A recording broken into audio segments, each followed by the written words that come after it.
The NFL trade line is in the books, so it's time to react. I'm going to walk you through some dynasty moves you can be making off the back of this year's NFL trade deadline. Let's kick it off at the top with Sam Darnold. The guy has been balling this year. He has finally found his home in Seattle after moving from the Jets to the Panthers via the 49ers, via the Vikings. Darnold is averaging 17.8 points per game as the QB15, yet he is still not being valued as that rock-solid high-end QB2 for Dynasty. As you can see on screen, Keep Trade Cut, I've got him as QB18. DLF have got him down as QB25. I just think that Sam Darnold is a rock-solid QB2, and that has such inherent value in those Superflex formats. Yes, she's never going to be a top 5 dynasty quarterback. Yes, he's not going to give you those week-winning, league-winning potential. But just having a guy that you can plug and play as your QB2, maybe even your QB3, that has such huge value in those Superflex formats. You can currently buy him for a late first.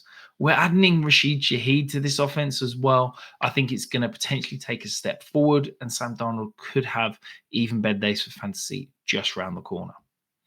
The other buy is Rashid Shaheed. I absolutely love this for him. This is a guy who gets to pair back with Clint Kubiak, who started the season with last year in New Orleans before the injury. Last year, he started the season on a tear. 4 of the first 5 weeks, he produced over 15 fantasy points. The offensive line fell apart. Rashid Shaheed got injured, and the Saints' offense just petered out. Clint Kubiak is now in Seattle. He brings in Shaheed. We pair him with one of the best deep ball throwers in the entire NFL with Sam Darnold. And I think that this is an absolute phenomenal addition.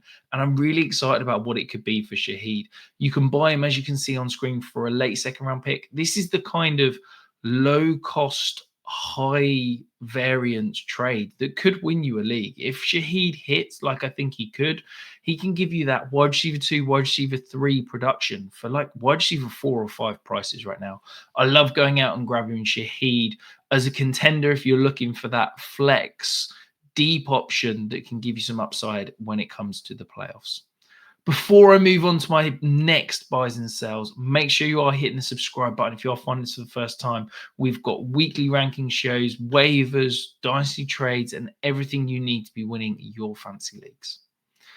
The next big winner and the buy for me is Alec Pierce. Now, why is Alec Pierce a trade? Because Adonai Mitchell has gone out. Now, Alec Pierce has been running ahead of Mitchell all year.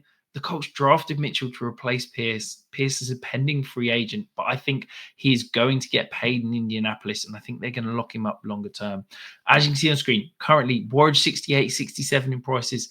He's producing as the wide receiver 44 right now, averaging 10.6 points per game. And I just think that he's the kind of low-cost, unsexy name that can give you solid wide receiver 3 production. You know, he's not going to be exciting, but 10 points a game is not to be sniffed at. And when he gets signed in Indianapolis, which I'm fully expecting now, that value is only going to increase. And if you want to, you can sell him in 6 months' time for a profit. Maybe you can get a mid to late second. So, yeah, going to go out and grab Alec Pierce. And off the back of a good performance, it could be the current Alec Pierce owner who's looking to, quote, sell high on Pierce, and you can sweep in and get a good deal. Sticking in Indianapolis, the next other winner and a buy for me is Jonathan Taylor. Now, why is Jonathan Taylor a buy given the trades? Well, Sauce Gardner got traded to the Colts. He's one of the best corners in the league. Yes, he's not played the same over the last couple of years, but I still believe he is an elite talent. And anytime the defense gets better, it makes it better for fantasy for the running back. Jonathan Taylor coming off a down week this week, but I just think that this means the Colts are going to be in more close game scripts, more games where they're playing from ahead. And that's only good for Jonathan Taylor. He's averaging almost 25 points a game. It's hard to think that that volume and that points production could increase, but I truly believe it is.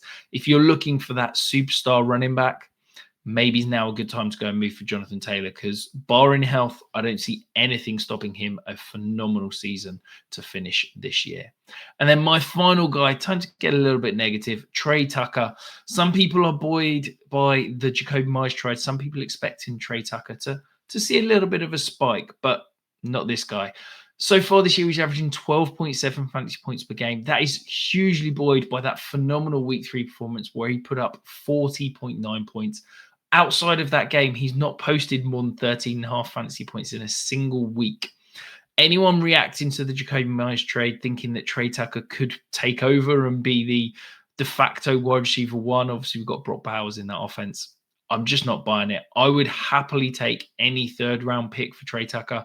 I think you may even be able to squeeze a second. Can you do Trey Tucker and a third for a second-round pick right now? Yes, he may see an increase in target share, but I'm not expecting him to be anything more than a borderline flex option. And I don't think you're going to know when you can start him. So outside of best ball, I want no part of Trey Tucker. So I'm looking to sell on him and get out whilst there's plenty of talk about him. Do you disagree with any of those? Is there any other buys or sells off the back of the trade deadline that you think you should be going out and doing right now? Let me know in the comments below. And of course, we'll be back very soon.